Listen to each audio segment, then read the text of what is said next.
For God so loved the world that he gave his only begotten Son,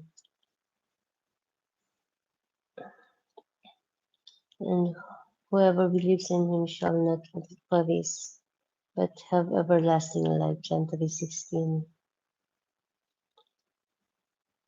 Kay buti-buti mo, Panginoon,